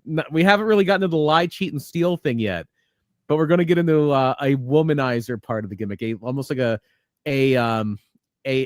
like a very turned up to 11 Latin lover stereotype of he's going to be he's going to find the person he wants. He's going to really, really, really try to endear himself to her. And it happens to be China, who is the most over female act in the company, but somebody who wasn't really super sexualized to this point. Yeah, and the one woman who was not super sexualized. Yeah, like in today's times, I mean, people now love China, and I love that they love China. But growing up in the era where China was a thing, people called her a man. People made fun of her and said, "Oh, that's a guy." Like, she was really fucked with, and people said horrible things about China. And it honestly, like, I remember it wasn't until this angle where China really like was deemed a beautiful woman and sought after, and another man seen her as attractive. Dude, Eddie put China in a different light than she was being posed as. Like, she was trying to look more feminine and look beautiful and be that bombshell. And this storyline put China in this stratosphere that, like, I feel like this storyline really helped her in that. And I always remember, like, people like, China's hot now. Like, it's I don't know. It's just that small little tweak in wrestling where we're going to make you believe what we want you to believe. And it was just done so well. And this is where Eddie starts to really lean into like Cheech Marin, and is like in his he's an idiot. Thing. Yeah, he's just like, no, literally he owes a ton. That character is at least like 30% Cheech Marin. Yeah, just the way he talks, the way he kind of acts, overdoes the Spanglish, like. Hey, lay home. You know what I'm saying? Like, he just really he's like fucking Cheech Marin and Oliver and Company. Like, he's right, like, exactly. Yeah. And they lean into the worst stereotypes here. Like, he wants to invite China to his prom because he said he just got his GED. Like, yeah, horrible. So he leaned into the tension because he did it before. Like, yeah, and coming out for the proms when he first comes out in the lowrider too, and that becomes a huge thing for him coming out in the lowrider. And so he does wind up real quick. Sorry to segue this. So Lilly I collect figures now, and Lilly is like, was seeing all the stuff that's going on and seeing the stuff that's been out there. They made a lowrider figure, like an actual. It's in that commercial. It's all over the place too. Yeah. Yes, it doesn't come with an Eddie, which is insane to me. It comes with a Rey Mysterio, but it's like $60 or $50 for $39.99. It was $50-$60. Regular priced, it's $39.99. It was on Black Cyber Monday deal for $20. I grabbed it. So yeah, it comes in Friday. I've been doing unboxings. I did unboxings for a few figures, so I'm getting new figures. I will do unboxing videos. So if you guys are into wrestling figures, I've been doing more unboxings with that, especially also the pro wrestling crates. So you guys can check that out. But on Friday, I'm going to be filming an unboxing of the lowrider. So that kind of ties into this episode. If you guys that thing's been all over that commercial. They won't stop playing, where the guy's playing with the Bret Hart thing, and then he turns into an adult, and his kid is playing with the Rey Mysterio one. Yeah. Like, that's not what the Bret Hart action figures look like. They're using the actual new retro line of Shawn and Bret, not the old that was the Jax line. Like, by the time Bret was like a top guy. Yeah. I mean, you could get a Hasbro Bret. So and this is where you start to see the pieces of Eddie's character come together. They start having him talking about how China can't resist his Latino heat and different things like that. And the lead pipe in the roses was my favorite. Roses. And this is where he's really starting to learn and lean into cheating more and being just a lovable rogue, like that bad guy you can't help but cheer for. Dude, they loved when he cheated. It became like the chair, bang, against the floor, throw to your opponent and fall over dead. Like, people, it's still to this day is used as the Eddie spot, and he did it with so many different things. Just like what was it with the he smacked the ref in the butt and then gave the guy the thing, and like, he hit you with that, Holmes. Like, so good. And he in this run with China, in this run, he really starts to find himself. he really starts to put that last piece of he always had the in-ring side, but that character side was the last piece of the puzzle, and he found it and it clicked, and it was perfect. Yeah. And so he does eventually turn heel because China was posing for Playboy, and he didn't like that. And he winds up turning on China. He's heel for a very short run, and China's on her way out at that point. And she also during the storyline wins the IC championship too. Yeah, and she had it before. Yeah. But it was actually a match. It was Eddie and China, I believe, against Chavo or not Chavo. Eddie and China against Val Venus and Trish, I want to say. And I think China pinned Trish, if I'm not mistaken, to win the Intercontinental title. I think she may have won it from Eddie. Or no, I think Val was the champion. Whatever, it doesn't matter. If you're beating Val Venus, that's a good thing. So once that thing's kind of over and Eddie's a heel, he's kind of going back and forth with the European title, but he's also having some issues. He had a bad injury in 1999, and from 99 to 2001 and all the way through to this point, he's been no easy way to say this, abusing painkillers to get through the day, like a lot of wrestlers did at that time. Just to be able to wake up and go to bed at night, you would have to, take a handful of pills because the road was killing you. The style was too high impact. Injuries weren't really being taken care of. So Eddie Guerrero, he had to go to rehab. And before he was even brought back from rehab, he was arrested for drunk driving.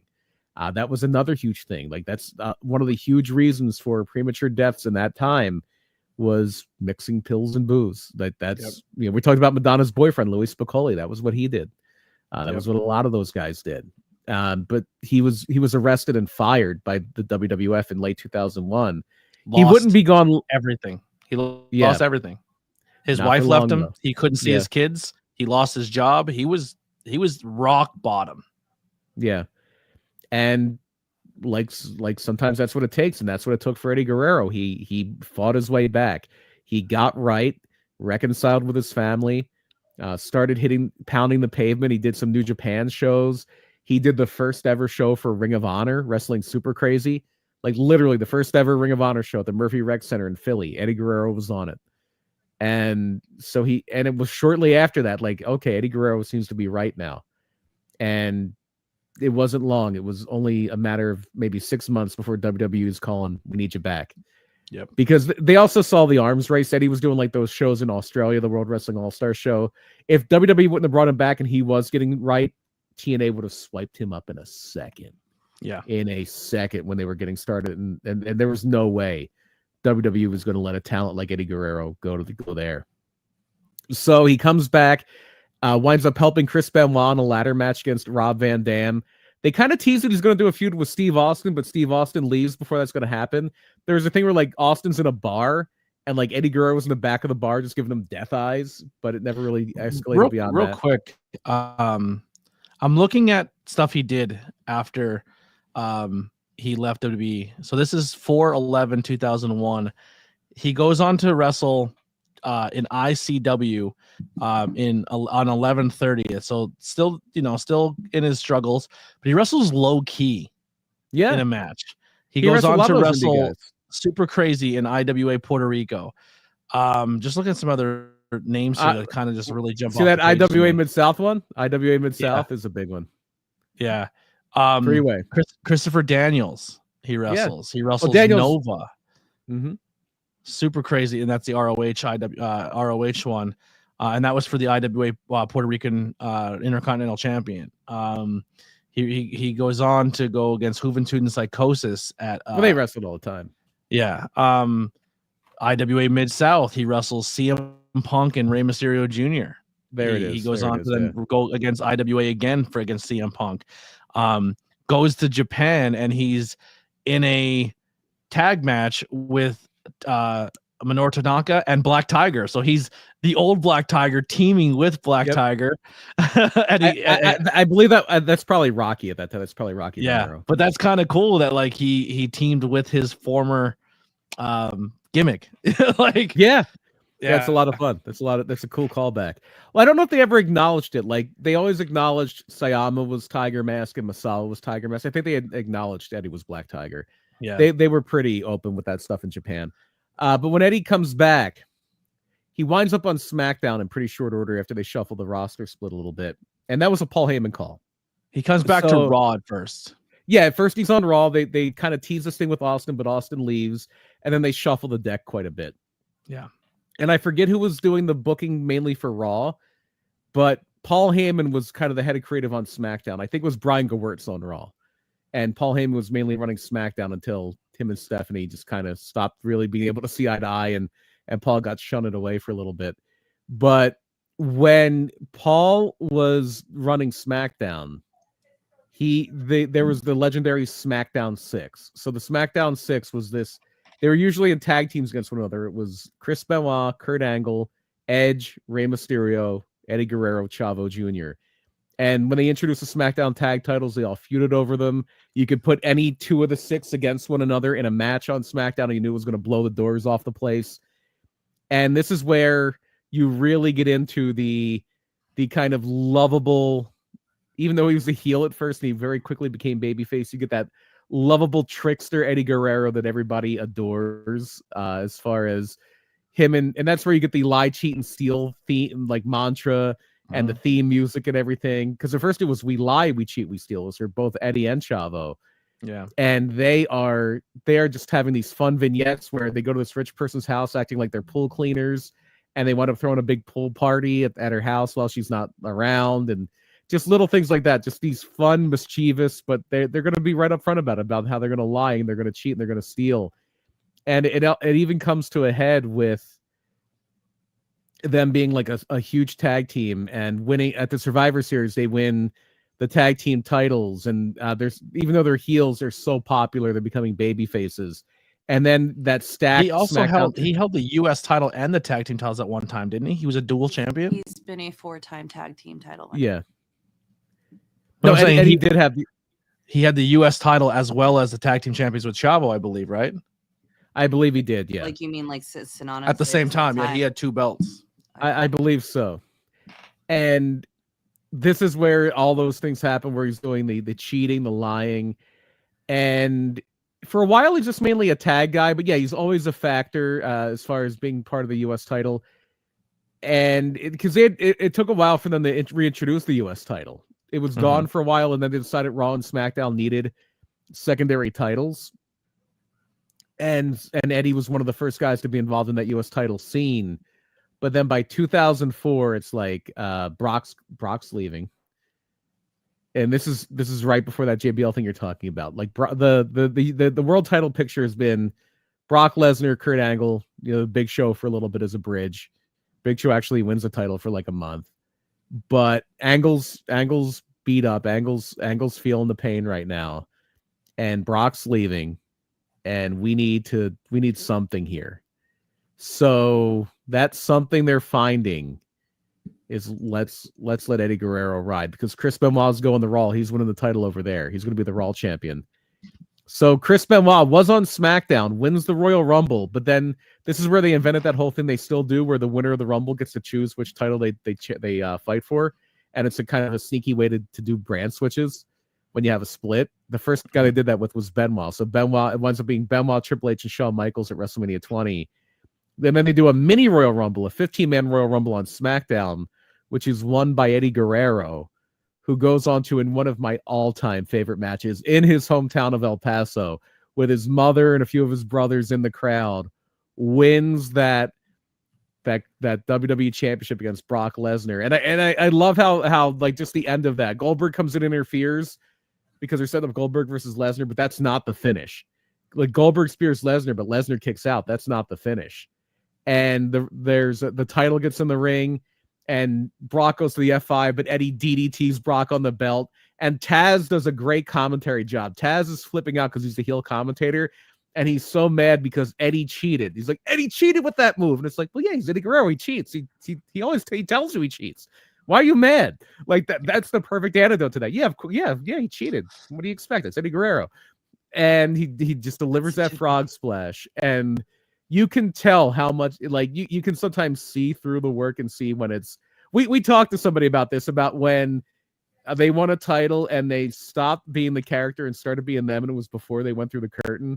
and it can happen sometimes. And you could see where Eddie Guerrero, the performer, kind of stopped, and Eddie Guerrero, the person, became in control there. And it's when he jumps in the crowd and he's with his mom. Yeah, and it's a great moment. It's one of the all-time great moments in wrestling for me.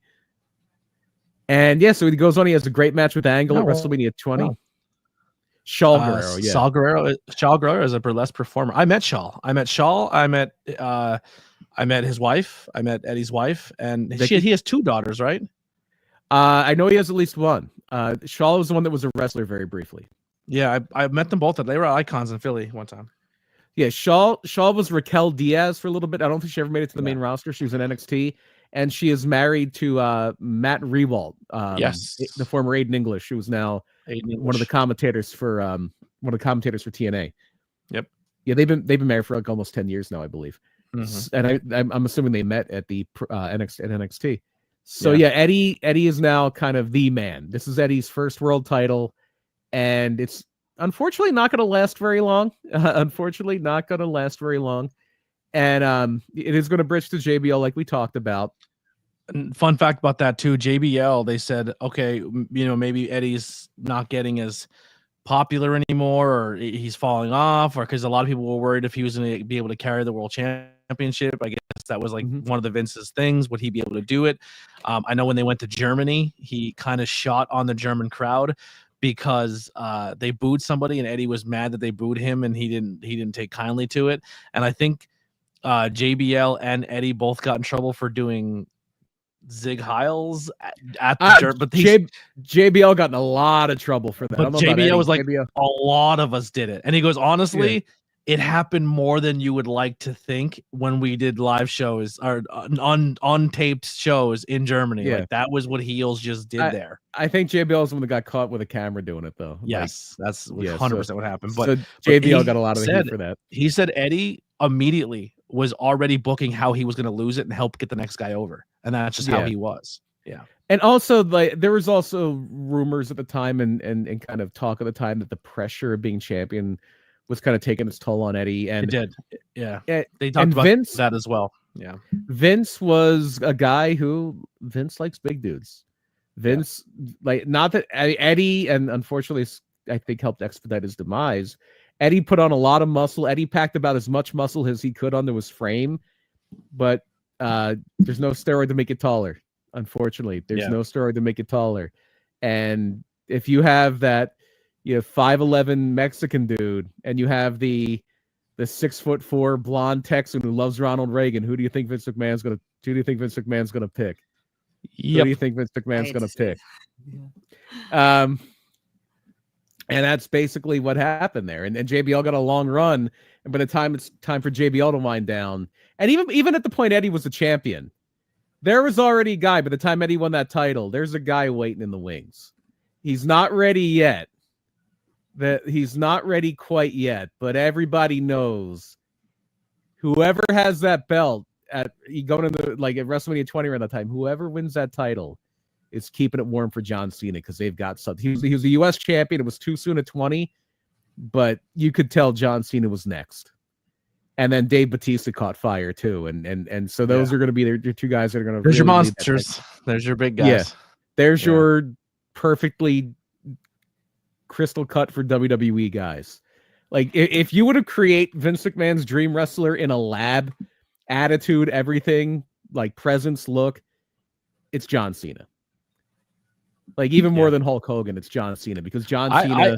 We talked about this earlier on a different podcast. I think John Cena, in my opinion, surpassed Hulk Hogan just as the guy in professional wrestling. I know Hogan gets that credit, but I feel like John was just everything you wanted Hogan to be, and then some. Like, just the way he conducted himself, the way he handled the business, the way everything about him was exactly how it needed to be done. Well, as a professional, but the thing is, Hogan's peak, as a wrestler, he was a bigger household name than John Cena.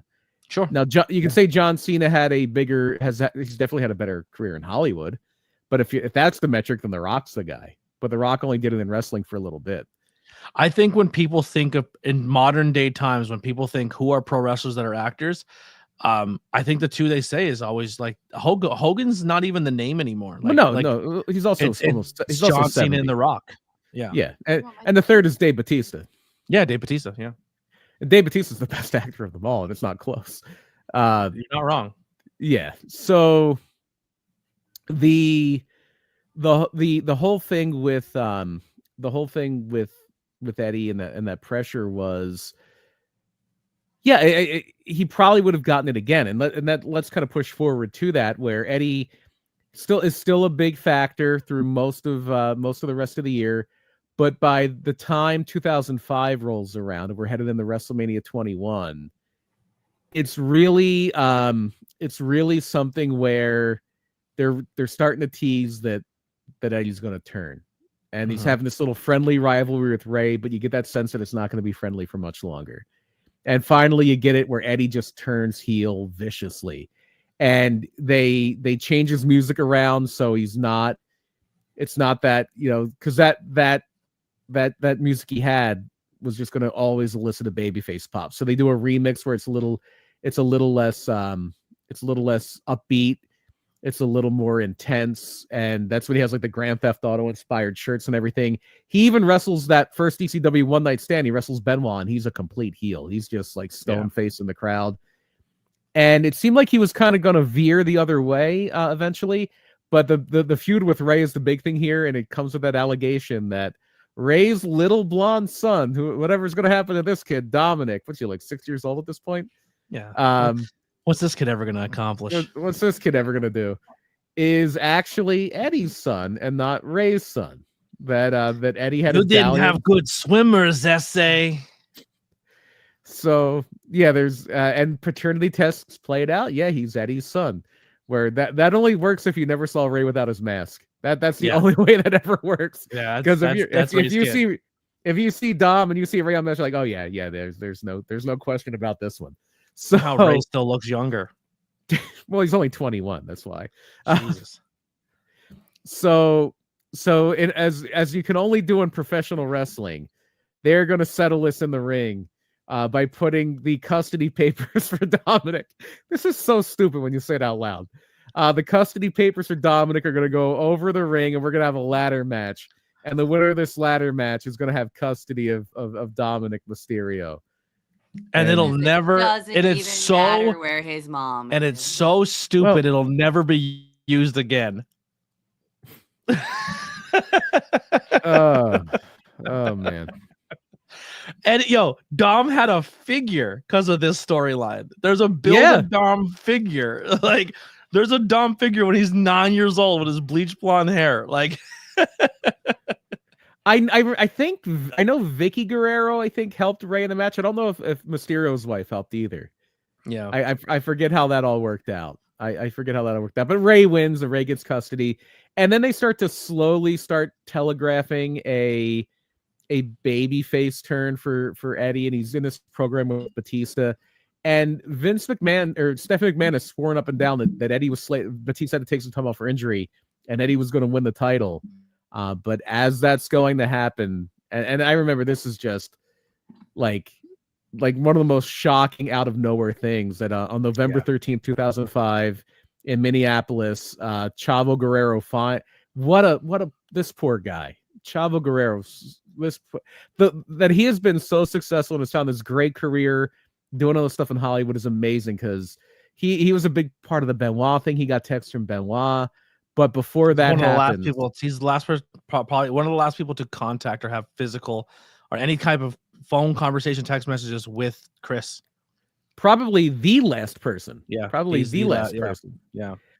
So Eddie Guerrero is found unconscious on his hotel room floor. He was brushing his teeth and passed out with a toothbrush still in his hand. He was still alive when he was discovered, but by the time the EMTs get there, it's too late.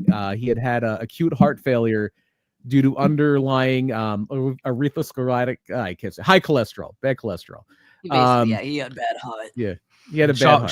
Chavo's trying to save his life the entire time. The paramedics are going in there, like, sorry. And dude, that's fucking crushing. Yeah, is that the worst wrestling death? You think? You think that's? No, it's got to be. I mean, Owen. Yeah. Owen Hart's the worst. Owen Hart's worst because, like, not that this wasn't preventable. It happened in but front of being so, live crowd. in front of all those people. Yeah. Shoosh. And Owen they don't Hart's stop the show. Was so damn preventable. Yeah, Owen Hart's always going to be the worst for me. This is up there though. This is bad.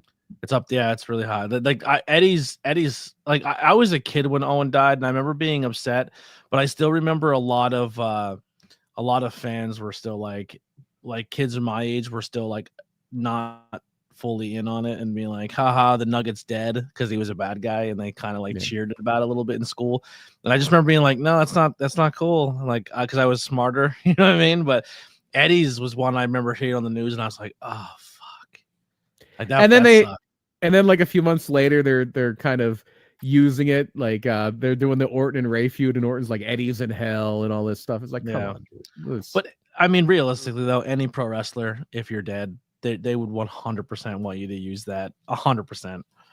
Like when Punk did the whole Paul Bearer thing and he was dumping ashes on her, he's like, Paul would have loved that shit. And I'm like, you're not wrong. Like, if I'm dead, use me in a storyline, please. Like, you know what I mean? That's just part of being in this industry. One last wish, you know what I mean? Like, just throw me in it one more time. I might not actually be in the ring, but I'll be in the story. Yeah, it's like a literally use me. I'll bump my ass off when I'm dead. I'm not gonna feel it.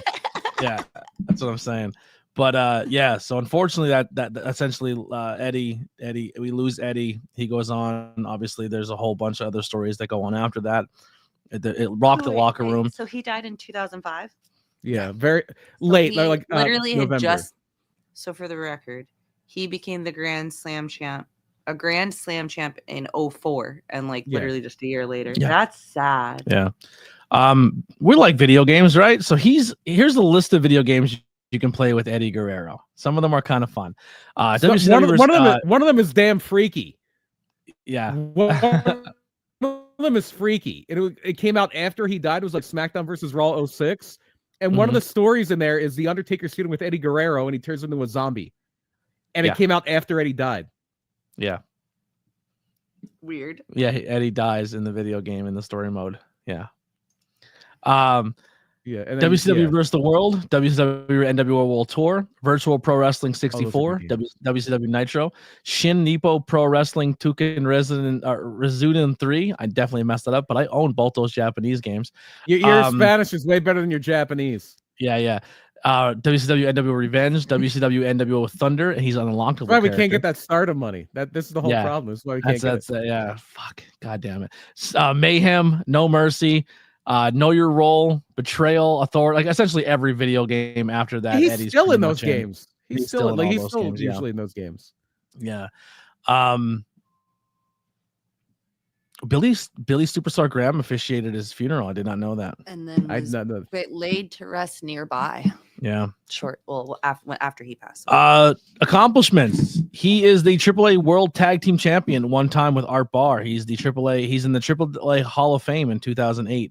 Cauliflower Alley Club. He was the Men's Wrestler of the Year award in 2008 as part of the Wrestling Guerreros.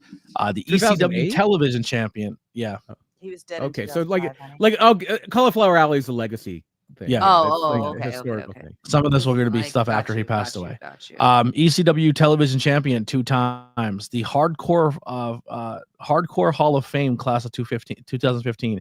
Independent Wrestling Association Mid-South is the IWA Mid-South Champion 1 time. The LAWA Heavyweight Champion 1 time. The Best of Super Juniors 3, 96. The Junior Heavyweight Super Grade Tag Team 96 with Grace Sasuke. PWF World Tag Team Champions with Hector Guerrero 1 time. How did you just say Great Sasuke right? That's what I was just I'm wondering. a gangster. Thank you. Pro Wrestling Illustrated comeback of the year 99. Most Inspirational Wrestler 2002-2004. Stanley Weston Award 2005. Ranked number 2 in the top 500 wrestlers of PWI in 2004, ranked number 81 of top 500 wrestlers in 2003, ranked 18th in 100 tag teams in 2003, WCW Cruiserweight Champion 2 times, U.S. Champion WCW 1 time, WCW Tournament winner 96, Battle Bowl winner 96, World Cup Wrestling 95. WWA International Cruiserweight Champion one time, WWA Trios Champion one time, WWA World Championship one time, WWE Champion one How many do you time, want me to take over? European Champion 2 times, WWE United States Champion 1 time, Intercontinental Champion 2 times, Tag Team Champions 4 times with Chavo. 4 times, 2 times with Chavo, once with Tajiri. I didn't know he was a tag team champ with Tajiri. Chavo got hurt. Awesome. Chavo I love Tajiri. Once with Rey Mysterio. Hall of Fame class of 2006. United States Champion Tournament winner 2003. 15-man SmackDown Battle Royal Rumble winner 2004. The 11th Triple Crown champion, the 6th Grand Slam champion, and he goes on to in the Wrestling Observer newsletter for Best Interview 2005, Feud of the Year in 2004 with Los Gringos and AAA, Feud of the Year 95 with Dean Malenko, Most Charismatic Wrestler in 2004-2005, Tag Team of the Year 94, Tag Team of the Wrestler of the Year 2002, and the Wrestling Newsletter Hall of Fame 2006. Yeah, hell of a career. Even though it got cut very, very short. Wait a minute. You said all of that, but we're not going to talk about how he won 3 out of the 5 luchas de apuestas. You went through everything else. Yeah, he was the winner for his hair against another hair match. He won another hair match. He lost a hair match. He only lost 1 hair match. Only 1. Yeah, he lost a championship mask, and yeah, he's 2 out of 5. Yeah. He lost 2 and won 3. Yeah, he won 3 out of 5. That's 3 out of 5. That's dude's a goat, man. He's so goddamn good. He's one of those wrestlers that if you've never watched before and you put it on for somebody, he just stands out. He's fucking one of the best. Like he's very, very high up on my list. Very high up on my list.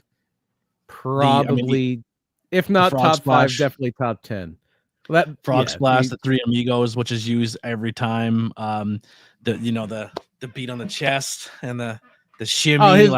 His legacy really does live on through the modern generation. He is one of the more influential wrestlers of his time as far as passing on things to this generation. Between the 3 Amigos, between the making heels cool.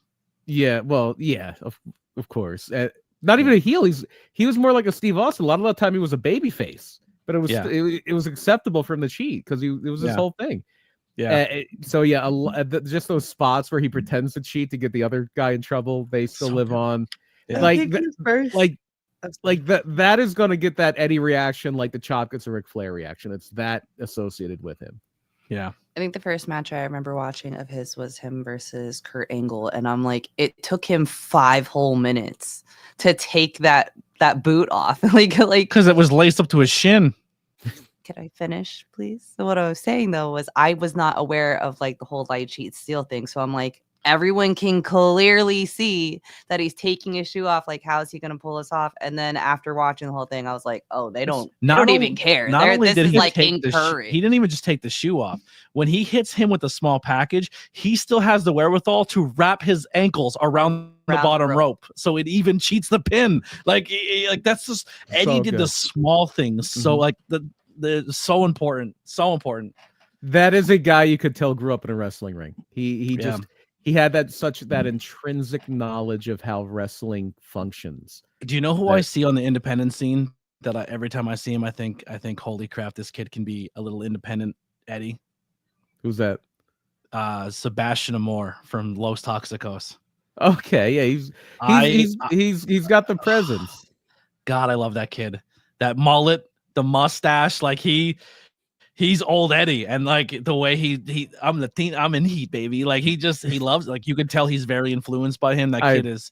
I love Los Toxicos. I love me some Los Toxicos. Yeah, great. Out of the Creator Pro, definitely check them out. But like, man, Eddie, number one contenders, by the way, to the PPW tag team titles. BP. I know we're live, but just Jesus Christ, get those kids some titles. They're so good. I love them. Anyway, I mean, what are you talking about? Get those kids titles. They have to earn it, right? That's pro wrestling. Well, you can't just not necessarily. A couple of months ago they stole a pair. So yeah, there you go. There's a little more for that for you. Literally they were double shotting, and I'm at PPW, and I think this had to have been. Was it October? No, I think it was either September, October.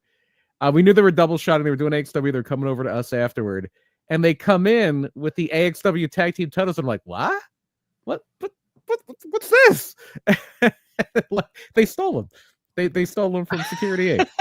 I love that. Security Inc.'s another really fun team. They're those great. Guys. They're great. Love those guys.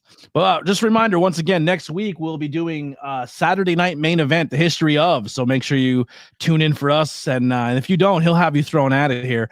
As right. Well as the next week after that, the ECW Television Championship, where we're probably going to talk a lot more Eddie and some other people. The title is back there. You can see it hanging out. A lot of Rob Van Dam on that show. A lot of Mikey Whipwreck. A lot of Jason Knight and JT Smith, I think had it once. Yeah. And then we're going to be doing 2 pre-recorded episodes, but if you're a membership, you might see them early.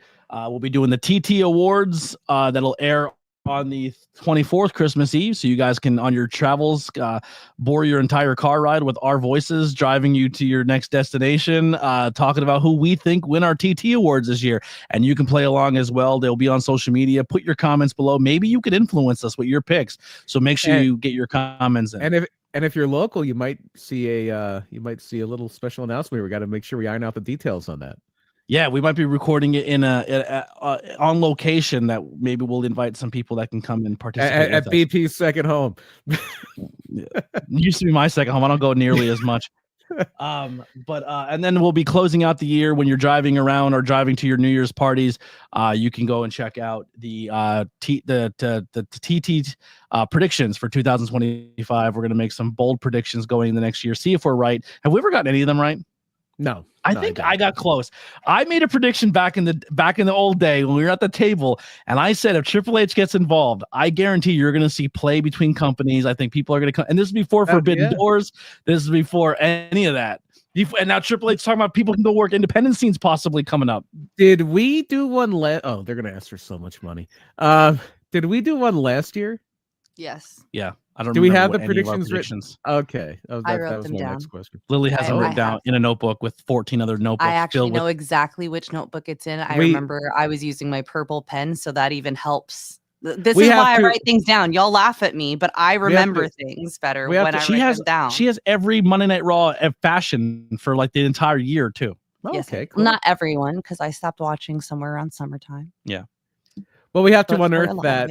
We have to unearth that. We have to unearth. I'll find it. I'll send them in the chat. Or we'll just go back and listen to the episode. That'll be someone's job. I'm far too lazy for that. I'm sorry. I already listened to 3,182 minutes of your. She did. She did. That is really actually correct. But that's gonna do it for us here at Tornado Tag. We'll see you guys next week live again, 7:05. This one went a little long, but we don't care because it's about Eddie Guerrero. We'll talk for 14 hours if we want to. But make sure you go and go grab some Eddie merch. Fun fact: Eddie's not on the network. His documentary is not on the network anymore. WB took it down. Judgment Day 2004 not on the network. So there's some stuff of Eddie. If you want to go seek it out, you're gonna have to go outside of Peacock. I don't think When Worlds Collide is on there, and that's a phenomenal show. Maybe I'm wrong. Maybe it is on there. But just my recommendation is go check out What Happened When with Conrad and JBL talking about the JBL and Eddie Guerrero feud, because it's really, really good. But that's going to do it for us. We'll see you guys next time. We'll see you next week. We're out of here. Bye.